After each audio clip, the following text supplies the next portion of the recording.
River State Governor Siminalayi Fubara has said his administration is working with the Nigeria Police and Department of State Services, DSS, to expose those behind the recent attack on council secretariats in Ikwere, Emohua and Eleme local government areas. Fubara stated that his administration will not watch political thugs run berserk. He said suspects will be arrested and made to account for their atrocities. The governor said his government had inaugurated a judicial commission of inquiry on the killings and blasts that took place in the state. Responding to the situation in River State, Minister of the Federal Capital Territory, FCT Minister, said it was Fubara who instigated Monday's violence by disobeying an order of the courts that halted the local government election. However, calmness and normalcy returned to the 23 local government areas of River State yesterday as the elected council chairmen resumed at their respective councils. This commission that we're inaugurating today, I think, has been overdue, because some time ago, about this time last year, a similar thing happened. And because we believed that we are one family, that whatever differences we have definitely will be resolved internally. But it has become very clear that rather than get close to the path of peace, that this state is gradually turning to, would I say, a kingdom where law and order are no longer the order of the day.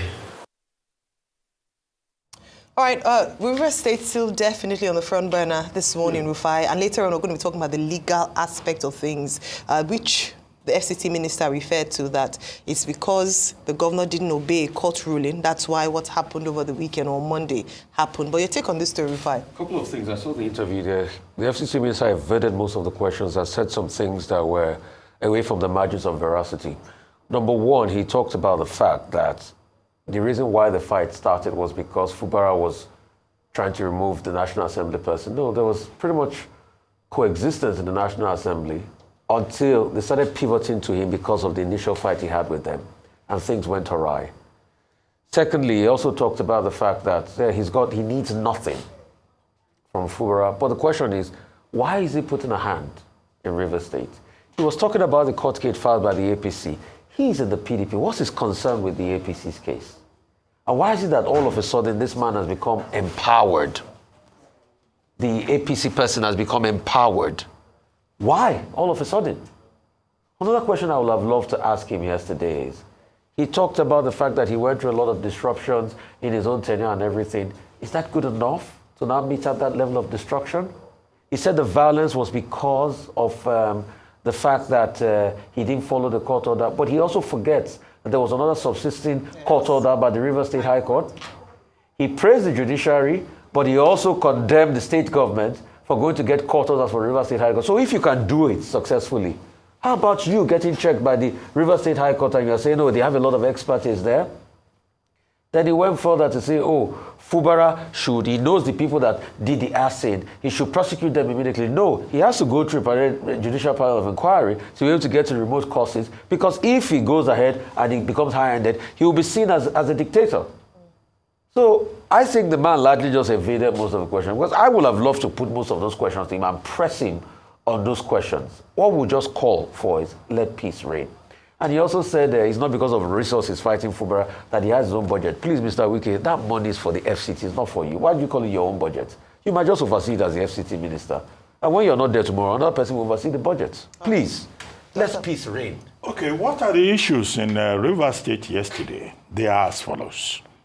The first is that Governor Fubara tried to assert control. Two things he did yesterday. He swore in 4 new commissioners. And after that, he also set up a 7-man panel of inquiry.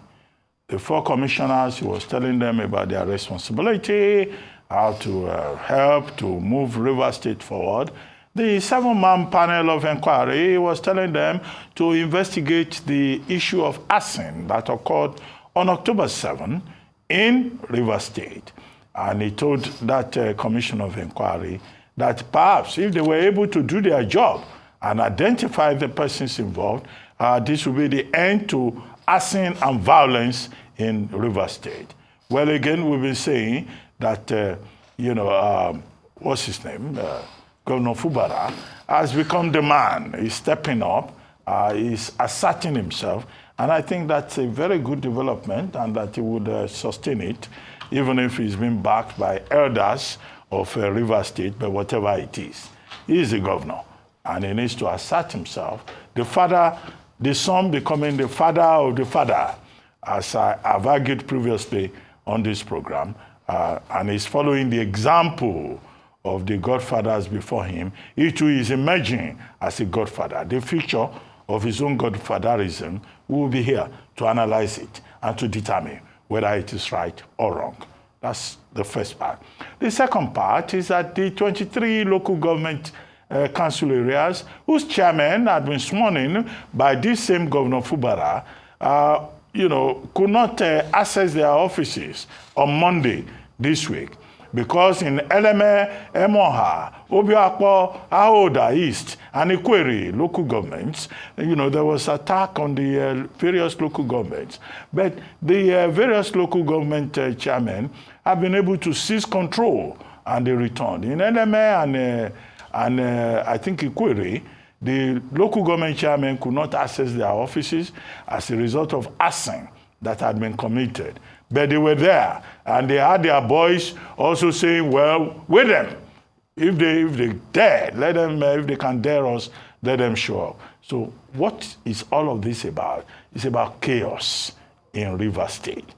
And I think it's important that they have a new commissioner of police on the ground, even if the police is responding a bit lately, to now say that, look, we have a responsibility as the police to enforce law and order in Rivers State. You recall that President Tinubu intervened. Some people think he intervened too late. The police are saying that they were obeying Federal High Court order to stay away from the election. But the police have now been reminded, wittingly or unwittingly, that their constitutional duty is to protect the state, ensure law and order, protect life and security in any part of Nigeria. And that is why I think that it's important that the conundrum about conflicting, contradictory judgments by the state high court and the federal high court is something that needs to be addressed by the judiciary. And Justice Kudera Kekere-Kuntsigen had pointed out that she will address the problem of indiscipline anywhere in Nigeria. And I think that this is a what do they call it? A test case for her in Rivers State. As for Wike showed up on television yesterday, and he was saying, well, if Fubara knows who the arsonists are, why is he setting up a panel of inquiry? And that in any case, he should just ask that those people should be arrested. He distanced himself from the arson. Well, what Governor Fubara is doing basically is to follow due process. He says Governor Fubara knelt down for him. That why did he kneel down for him? That he would like to know. Did he commit an offense? There's a lot in Rivers State that the people need to deal with. But I will end with Tonyeko's statement on this program yesterday, who said that there should be a meeting of the godfathers, Wike, Sir Peter Odili, and Sir Rotimi Amechi, I think he's also a knight, whatever, that they should come together and decide to give peace a chance in Rivers State. Because these are the main leaders of Rivers State, and they have their followers and the godfathers. In fact, the suggestion from Tonyeko, who was very calm yesterday, perhaps the only calm politician in Rivers State. All the other ones are yeah. But Tonyeko came here yesterday and it was very calm. Is that, look, the leaders should come together and say the interests of the people must prevail what must prevail is the interest of the people of Rivers State. Tonyeko has already given them the direction in which they can possibly go.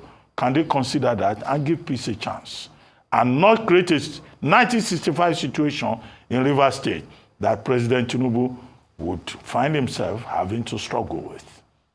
Well, he had actually said that that meeting, the round table of Rivers elders, should be convened by the president and that he should bring them all to the table. I don't know to what extent or how that would be possible, but that perhaps might be the beginning of the path to peace in the state. But let me just touch on one thing, which is this thing around the arsonists and this penchant for destroying state properties and the commonwealth of the people when there's a crisis in the state. Yesterday, I had talked about the fact that last year, actually almost a month to this day, 29th of October 2023, the State House of Assembly was also torched, it was burned. So, I mean, there was different variety of stories around that.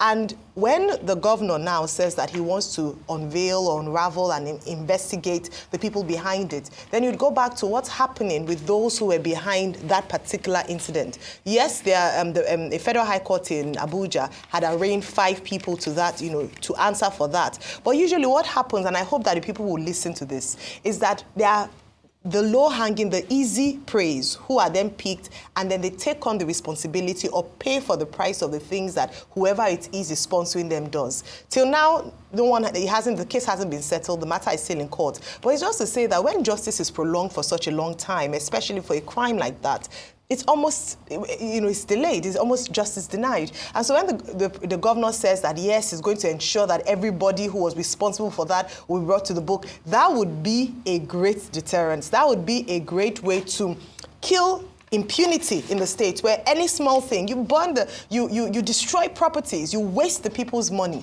and then the people, even after the dust has settled, as we've now heard, thankfully, that in Rivers State there's relative calm and peace in the 23 local council areas. But who's going to pay for the damage that has happened?